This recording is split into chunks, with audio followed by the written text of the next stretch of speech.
북저널리즘 위켄드 시작합니다. 현재를 해설하고 미래를 전망하는 소식을 살펴보는 위크엔드, 이번 이슈는 백승민 에디터가 준비했습니다. 네, 오늘은 도시 얘기를 좀 해보려고 해요. 네. 근데 서울이 아니라 유럽으로 가보겠습니다. 오. 대도시의 집값이 너무 올라서 살기 어려워졌다는 거 되게 예전부터 나온 그쵸. 얘기잖아요. 네.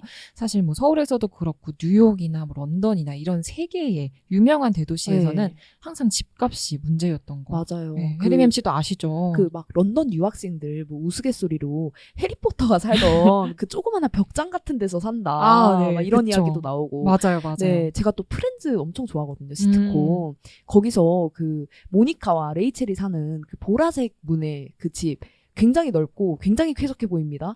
네. 네. 그리고 완전 뉴욕 한복판에 그렇죠. 있죠. 뉴욕 한복판에 있는 그 집값이 아마 뭐 추정 가치가 얼마 정도일 거다. 막 이런 기사도 계속 나오잖아요. 맞아요. 저 작년에도 그런 기사 나온 네. 거 봤었어요.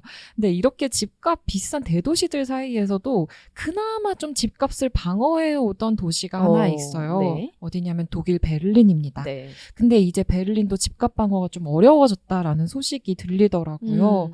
베를린에는 원래 주택동맹이라는 게 있었거든요. 네. 뭐 대형 부동산 회사나 세입자 협회 그리고 정치권 같이 부동산에 관련된 주체들이 다 모인 동맹이었어요. 여기서 작년에 이제 의결을 한 거예요. 신축 아파트 절반은 소득이 낮은 사람들한테 제공하겠다. 네. 임대료가 세입자 소득의 30%를 넘을 수 없다. 그리고 임대료를 3년 동안 그 인상하는 비율을 11%까지만 올리겠다. 이런 합의를 했었거든요. 근데 이제 1년 만에 여기에 참여했던 대형 부동산 회사들이 우리 임대료 올리고 싶은데 이거 탈퇴할래요. 이렇게 선언하고 나선 거죠. 네. 그래서 안 그래도 최근에 베를린 집값이 비싸졌다는 얘기가 나오고 있거든요. 기본적으로 그 세계 대도시에 몰리는 사람이 많기도 한데 전쟁이 터지면서 자재값이 너무 비싸진 거예요. 네. 그래서 안 그래도 집값이 비싼데 세입자들을 위해서 집값 올리지 말자라고 그 약속했던 동맹에 대기업들이 아니 이제 우리 올리고 싶어요. 이렇게 나오니까 목소리에 좀 힘이 빠지게 된 거죠. 그러네요. 사실 그 베를린 하면 굉장한 대도시잖아요. 맞아요. 그리고 한 번쯤 또 가보고 싶은 도시이기도 하고. 네네. 근데 그나마 좀 집값에 있어서 항상 방어선이 돼주던 베를린이 이런 식으로 또 한 번씩 흔들리고 있구나. 그래서 좀 안타까운 마음도 들어요. 근데 원래 이렇게 암이 있으면 명이 있고 네. 명이 있으면 암이 있듯이 네. 여기에 그 어둠이 있으면 밝음도 있어요. 베를린이 원래 이런 도시가 아니거든요. 네. 정책적으로 막 5년 동안 임대료 올리지 맙시다 이런 법안이 나오기도 하고요. 민영 부동산 회사를 국유화하자고 주민들이 투표까지도 했던 도시입니다. 네. 다시 말하자면 기본적으로 시민들한테 그리고 정치권한테 집값이 너무 비싸면 안 된다 이런 공감대가 네. 있다는 뜻이거든요. 그래서 이런 내용을 다룬 북저널리즘의 책이 있어서 가져왔어요. 네. 이제 나온 지 일주일 정도 된 신간이죠. 반란의 도시 베를린입니다. 네. 이 책 이야기를 하면서 같이 우리 대도시에서 집 없이 살아남는 방법 이 이야기를 해보면 좋을 것 같아요. 네. 이 책 혜림 MC가 편집했죠? 맞습니다. 네, 간단하게 책 소개 좀 부탁드릴게요. 네, 이 독일 시민들의 저항 정신을 이제 집이라는 그리고 도시라는 필터를 통해서 바라보는 책이라고 간단하게 요약할 수 있을 텐데 이 저자인 이계수 교수가 도시법 연구자예요. 네. 그래서 1년 동안 베를린을 직접 걷고 또 읽어서 외부자의 시선으로 써낸 책이라고 할 수 있겠습니다. 그래서 베를린 같은 경우에는 1890년대부터 외국인 노동자를 데려오고 또 많은 난민과 이민자들을 받아온 다양성의 도시였고 또 가난한 사람들을 보호해온 세입자들의 도시이기도 했거든요. 네, 독일 법률이 그 세입자의 권리를 되게 강하게 보장한다는 얘기가 나오잖아요. 네. 예를 들어서 민법에 의하면 주택 임대차 계약을 할 때 집을 빌려준 사람이 기간을 정하거나 관계를 해지하는 것 자체를 네. 제한한다고 하더라고요. 맞아요. 그래서 주택을 자기 자신이나 자기 가족이 사용하기 위해서는 이 주택 임대차 계약을 해지할 수 있기는 한데 임대료를 올리기 위해서 계약을 해지하는 건 제한하고 있어요. 네. 또 만약에 그 계약을 해지할 때에도 집을 빌린 사람한테 너무 가혹한 조건이 돼서는 안 된다고 합니다. 이렇게 함으로써 주택 임대차 계약에 대한 대한 강력한 존속 보호를 시행한다고 하는데요. 우리나라 세입자들 사실 너무 힘들잖아요. 그쵸. 예, 2년마다 집 찾는 것도 힘든데 막 그 집 찾으러 돌아다닐 때마다 약간 저는 가스라이팅 당하는 느낌이 그쵸. 항상 들거든요. 너는 여기 살 수 없다. 네. 하지만 구경 정도는 해보렴. 내가 부족했구나. 내 수중의 돈으로는 이건 턱도 없구나. 이런 박탈감을 느껴야 된단 말이에요. 맞아요. 저는 이 존속보호 관련해서 좀 책에서 인상 깊었던 게 그 80세 이상 고령의 경우에는 애초에 임대차 계약을 해지하는 것 자체가 이 사람에게 너무 가혹한 행위이기 때문에 금지된다라는 판례가 있어서 나이를 토대로도 이런 판결을 내릴 수 있구나. 정말 네. 실질적인 되게 판결이네요. 네, 그래서 한국에서는 되게 낯선 사례다라는 생각이 들어서 되게 재미있게 읽었었어요. 네. 그리고 또 서울에서는 사실 아까 이 상대적 박탈감 이런 이야기도 해주셨지만 뭐 큰 사건들이 사실 많았잖아요. 뭐 전세 사기도 있었고 며칠 전에는 막 주택형 오피스텔 상대로 대규모 월세 사기 사건도 터지고 뭐 이야기가 너무 많아요. 사실 저도 서울에서 세입자로 살고 있는 입장에서 독일에서 이렇게 세입자 권리가 강하다는 얘기 들으니까 되게 부럽더라고요. 네. 2019년에 임대료를 5년 동안 올리지 못하도록 하는 법안이 베를린에서 나오기도 했죠. 물론 결국 2021년에 법원이 이거 무효다라고 결정은 했지만 그래서 이런 세입자를 보호하려는 정신이 하루아침에 그냥 뿅 하고 생겨난 게 아니잖아요. 100년에 걸쳐서 막 진화하고 발전하고 민법전에 들어갔다가 나왔다가 막 강력하게 보호했다가 그쵸. 완전 느슨하게 풀었다가 막 이렇게 완전 막 오감이 있었어요. 네. 그리고 그 배경에는 뭐가 있었냐? 도시민들의 투쟁이 있었다는 거죠. 그렇죠. 근데 이런 베를린도 사실 바뀌어가고 있다. 이렇게 저자가 지적해요. 뭐 네. 2010년대 들어서 다양성이 많이 죽어가고 있고 그 소비 사회가 되어간다. 그래서 또 젠트리피케이션이 일어나고 이민 노동자들이 혐오와 차별을 받기도 하고 또 다시금 이제 유대인 차별이 심해지는 상황이기도 하고요. 네. 근데 저자가 이제 지적하는데 이게 베를리너답지 못한 자세다. 베를리너는 이런 게 아니다. 또 이렇게 일가를 하시거든요. 맞아요. 그래서 또 베를린이랑 유럽 곳곳에서 있었던 주택점거 투쟁 시절인 뭐 1970년대에서 80년대의 이야기도 같이 나오고요. 그래서 저는 이 책을 읽으면서 베를린의 그리고 베를리너의 저항 정신이 뭘까 이런 생각을 좀 많이 했던 것 같아요. 사실 70년대 하면은 바로 이전에 2년 전에 6.8 그쵸. 혁명이 있었던 그쵸. 시기잖아요. 저항 정신이 타오르던 때죠. 당시에 사실 주택 점거는 독일에서만이 아니라 유럽 여러 나라에서 동시다발적으로 일어났다고 해요. 그러면 이 점거를 어떻게 하냐? 집에 침입해서 바리케이트를 치고 투쟁을 하는 그쵸. 거예요. 내 쫓아봐라 하고. 베를린에서는 특히 크로이츠베르크라는 지구가 있거든요. 여기서 1979년부터 82년까지 200채가 넘는 주택을 대상으로 네. 주택 점거 행동이 있었대요. 그리고 그 점거자 수가 1만 명에 달하기도 했고요. 베를린 정부는 당시에 크로이츠베르크를 재개발하려고 했었는데 재개발하면 우리 좀 전에 말했듯이 젠트리피케이션이 그쵸. 일어나죠. 주택 점거자들이 이런 투기적 행위를 반대한다는 주장과 함께 구호를 하나 내걸었어요. 네. 애써 가꾼 소중한 마을 공동체가 몰락하는데 반대한다는 구호였습니다. 네. 재개발을 하게 되면 임대료가 오르고 또 가난한 임차인들이 쫓겨날 것이기 때문에 토착 생활 환경을 보존하는 걸 투쟁의 목표로 사는 겁니다. 네. 이 책에서 크로이츠베르크 얘기가 되게 중심이 돼서 나와요. 맞아요. 사실 여전히 이 주택 점거 그리고 주택 투쟁의 중심지이기도 하고 이민자의 지역이기도 해서 저도 좀 궁금하더라고요. 제가 사실 독일어를 그쵸. 전공을 했거든요. 사실 여기서 한번 이제 샤라웃을 하자면 네, 백승민 에디터가 없었다면 이 책에 이제 많은 그 부분들을 보지 못했을 수 있어요. 약간 부끄럽네요. 네, 제가 독일어를 못하기 때문에 승민 에디터에게 또 고마웠습니다. 네. 조금 도움을 드렸습니다. 네. 근데 사실 이 크로이츠베르크라는 지역이 문학을 공부해도 나오고 역사를 공부해도 나오고 하물며 그냥 내가 베를린에 놀러 간다고 해도 무조건 한 번쯤은 가는 되게 유명한 곳이거든요.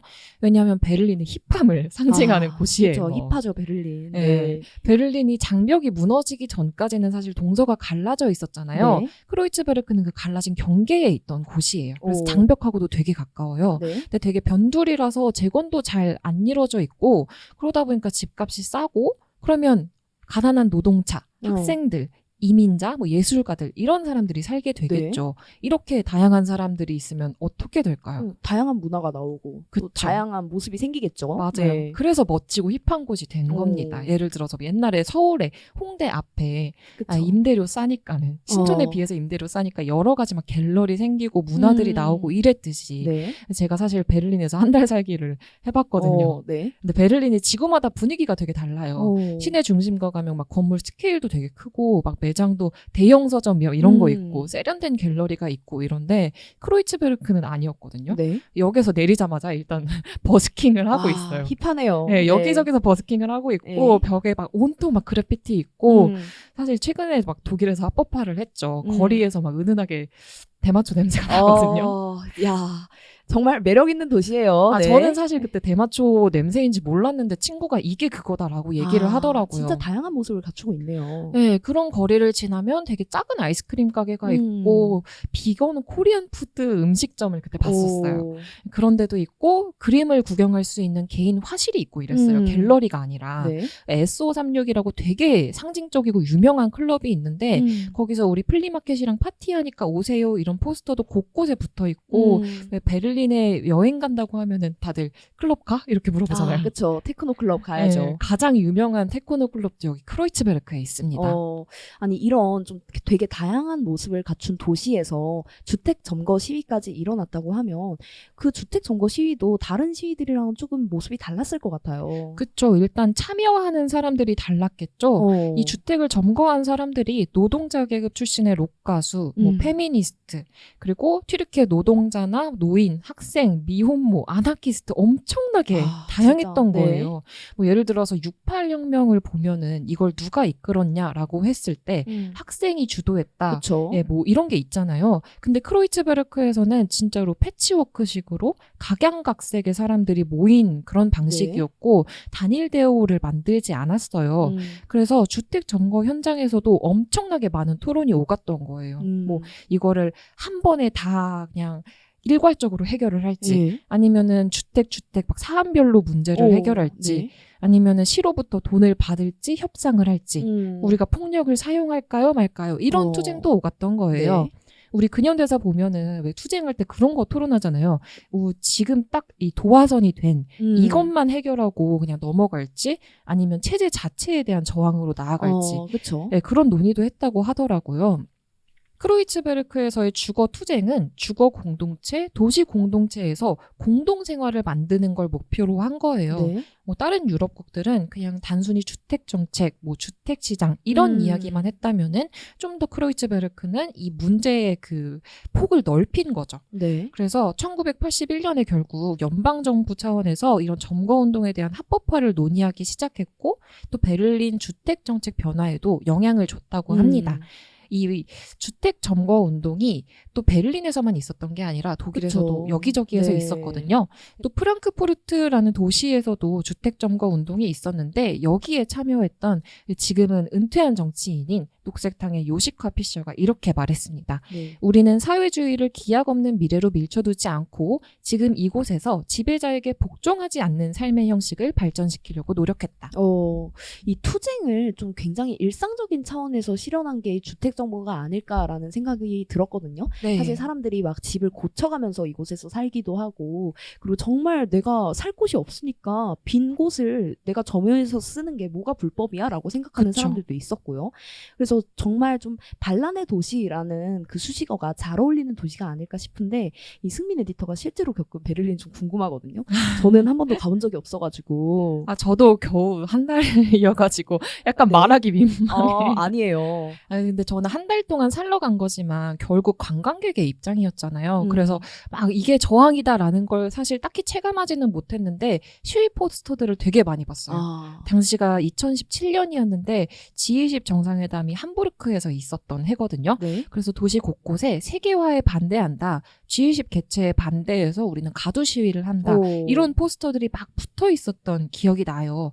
그리고 저도 오늘 이거 얘기하려고 오랜만에 사진을 뒤졌었는데 어떤 그래피티에는 뭐 파이트 섹시즘이라고 해가지고 나는 이런 성차별주의에 반대한다 라는 메시지를 그래피티로서 표현하기도 했었고 어떤 자동차에는 나는 동물 실험에 반대하는 시민입니다 이런 스티커가 붙어 있기도 하더라고요. 사실 제가 독일에서 봤던 게 이런 단편적인 모습들이고 제가 뭐 사람들이랑 소통을 하거나 어떤 행동에 직접적으로 참여한 건 아니어가지고 조금 아쉽긴 한데 제가 봤던 이런 것들이 독일의 그 저항정신의 DNA가 아닐까 이런 생각이 들었고요. 그래서 이 책을 읽으면서 크로이츠베르크에서 주택점거 운동이 있었다고 했을 때 그렇게 놀랍게 들리진 않았어요. 맞아요. 그러면 이 책에도 굉장히 공감이 많이 가셨을 것 같은데 이 서울의 관점에서 바라본 베를린이 도대체 어떤 도시인가가 책에서 잘 드러나잖아요. 네, 본문 중에 이런 문장이 나오는데요. 사람들이 지하철 승강장에서 떨어져 죽기 시작하자 스크린 도어를 설치한 나라가 있고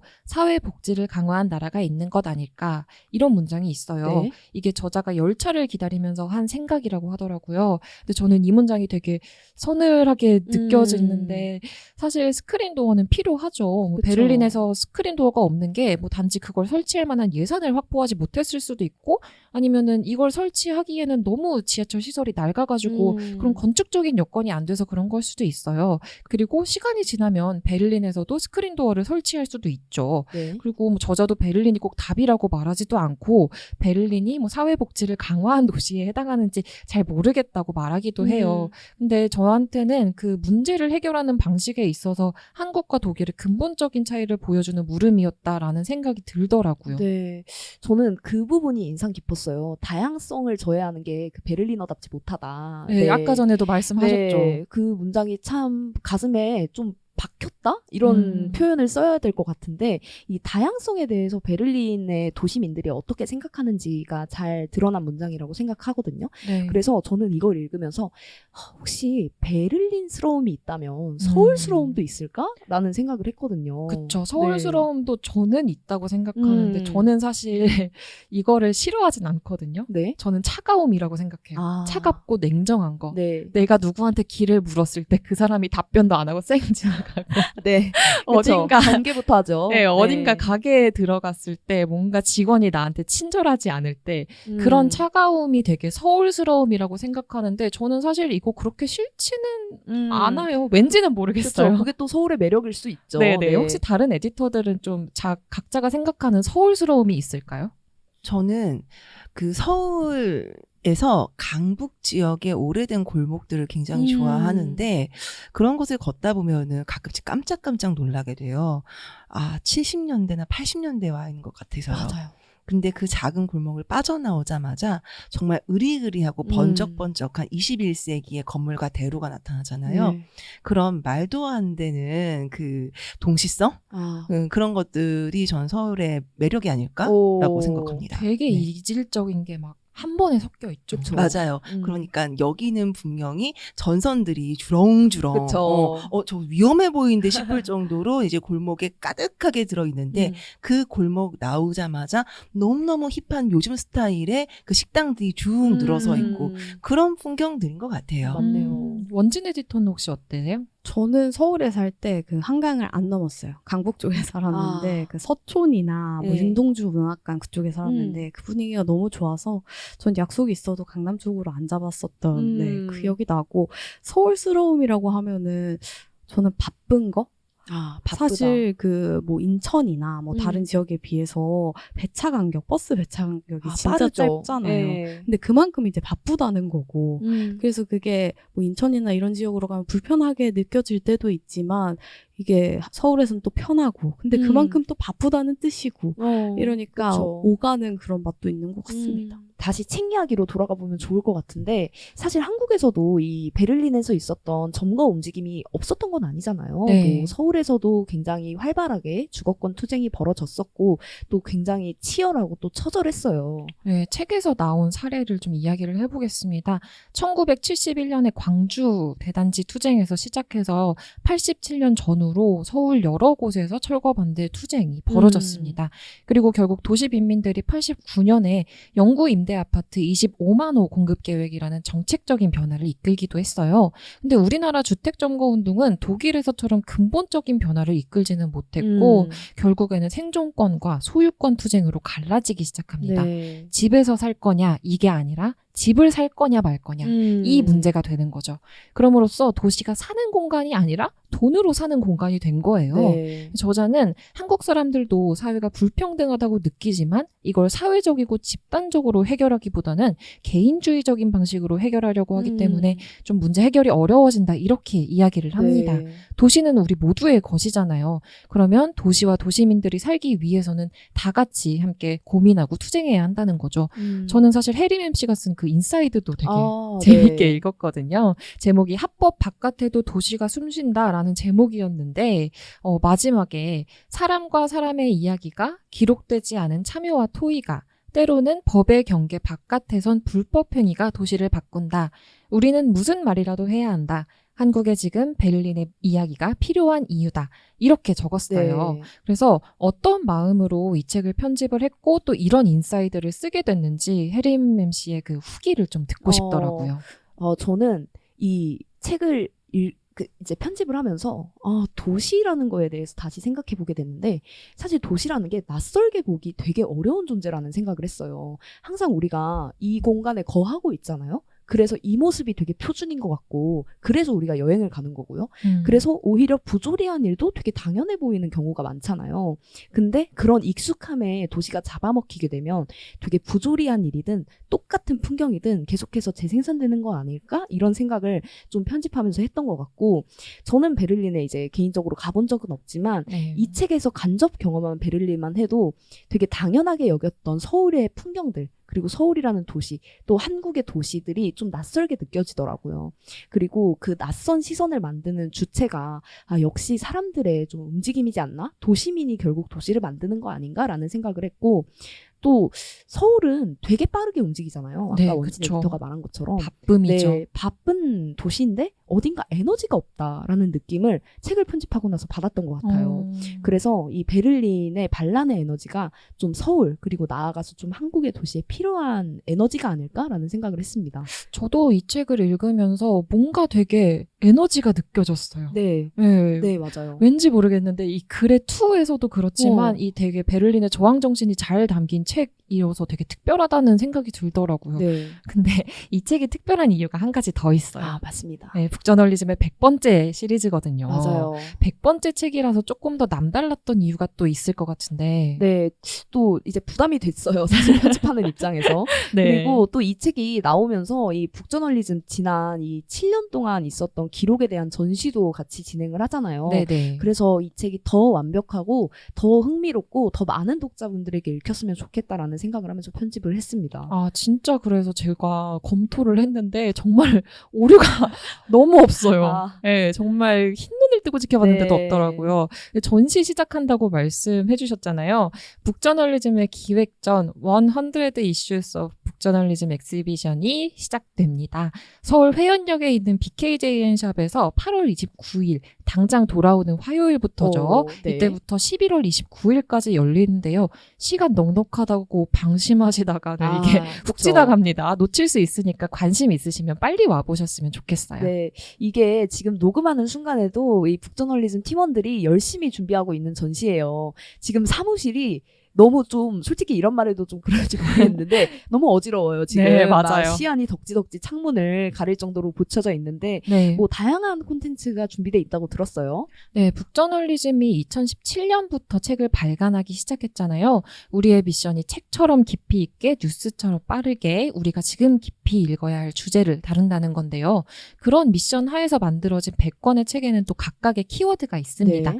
가령 첫 번째 책인 시민의 확장의 키워드는 18세 선거권이에요. 네. 그리고 이번 100권째인 그 반란의 도시 베를린의 키워드는 베를린이죠. 네. 네, 넷플릭스, 힙합, AI, 일의 미래, 기후위기 이런 키워드들이 있는데요. 북저널리즘은 그 시대를 형성하는 의제를 제시하고 또 고유한 관점과 통찰을 전달해 왔는데 이 100개의 키워드를 모두 볼 수 있는 코너가 마련됩니다. 네. 그리고 또 북저널리즘 종이책을 도대체 어떻게 만드는 거냐 저 이런 얘기 실제로도 저도 많이 들어요. 네, 자주 네. 듣거든요. 뭐 저자는 어떻게 찾아? 주제는 어떻게 선정해? 어떻게 그렇게 빨리 만들어? 이런 이야기들 이번 전시에서 준비해봤습니다. 종이책 책 제작 과정이라는 코너가 있는데요. 여기서 우리 에디터들의 노하우를 확인해 보실 수 있습니다. 구체적으로 우리가 업무에 며칠씩을 소화하는지, 네. 또 저자를 어디서 찾는지 이런 것들 나와 있어서 아마 북저널리즘에 관심 있는 분들은 굉장히 흥미로운 전시가 되지 않을까 이런 생각이 듭니다. 네. 그리고 또 이번 전시가 특별한 게 그 참여형 콘텐츠가 굉장히 다채롭게 준비가 돼 있어요. 뭐 맞아요. 십자 말풀이, 그리고 나의 독서 취향은 뭘까? 이런 네. 거에 대한 이제 테스트도 있고, 우리가 상반기에도 이 뉴스레터 만드는 사람들이라는 전시도 했잖아요. 네네. 그때 이 홍성주 커뮤니티 매니저가 전시를 마치고 우리 아무래도 다음 전시 때는 참여형 요소를 조금 더 확대합시다. 반응이 너무 좋다. 다들 너무 네. 재밌어 하시고 너무 흥미롭게 즐겨주셨다. 또 이런 이야기를 했어요. 그래서 이번 기회에 좀 많이 준비를 했는데 저도 사실 기대가 되거든요. 그쵸. 나의 독서 취향 뭘까? 이런 좀 저도 궁금합니다. 저는 사실 미리 해봤어요. 미리 이거 해보셨군요. 기획하는 네. 그 페이지 가가지고 미리 해봤는데 저는 질문에 2번 예스 하니까 그냥 심플하게 끝났는데 제가 받은 결과지에 추천책으로 반란의 도시 베를린이 있더라고요. 운명이네요. 그쵸. 이런 테스트 사실 제가 올해 국제도서전 갔을 때 여러 봤었는데 저희 북저널리즘 버전으로 보니까 되게 신기하기도 하고 또 애착도 가가지고 굉장히 재밌었어요. 십자말풀이랑 취향 발견 테스트랑 둘 다 북저널리즘의 그 권대현 커뮤니티 매니저가 기획을 했는데 의외로 그 십자말풀이에 재능이 있다 이런 소문이 있더라고요. 네. 근데도 권 매니저 되게 겸손하게 세상에 떠돌아다니는 각종 테스트를 개발하시는 분들께 존경을 표합니다. 이런 후기를 전했습니다. 그리고 또 저희 권순문 디자이너가 네. 굉장히 바쁘고 열심히 하고 그쵸. 있잖아요. 그래서 어떠세요 요즘 하니까 불가능은 없습니다. 이렇게 심플하게 말을 하더라고요. 그리고 권순문 디자이너 약간 안 되는 이유보다 되는 이유 찾아가지고 그쵸. 뭐든지 다 열심히 한 디자이너잖아요. 저희 또 디자인이 유명하잖아요. 저희 그럼요. 이거 위크엔드 썸네일도 너무 이쁘다고 누가 댓글도 달아주셨고 네. 그런 것처럼 볼거리도 너무 많으니까 한번 회원숍 방문해 주시면 좋을 것 같습니다. 네. 그리고 또 저희 북저널리즘, 제가 북저널리즘에 합류하기 이전에 북저널리즘의 존재 자체를 전혀 모르고 우연히 북저널리즘 책을 한 2권 샀던 적이 있는데 네. 그 책을 들고 제가 독서 모임에 나가가지고 이런 얘기를 한 적이 있어요. 이 책은 이런 책이고 저런 책인데 다 필요 없고 이쁘다. 그쵸. 책장에 꽂아놔 봐라. 맞아요. 얼마나 이게 마음에 만족감이 들겠냐. 맞아요. 알록달록하고. 네, 심플한데 예쁘기까지 해서 참 저는 저희 북저널리즘 책 너무 좋아하는데요. 그 디자인을 10분 활용한 네. 멋진 그 비주얼적인 그 요소들이 많이 있으니까요.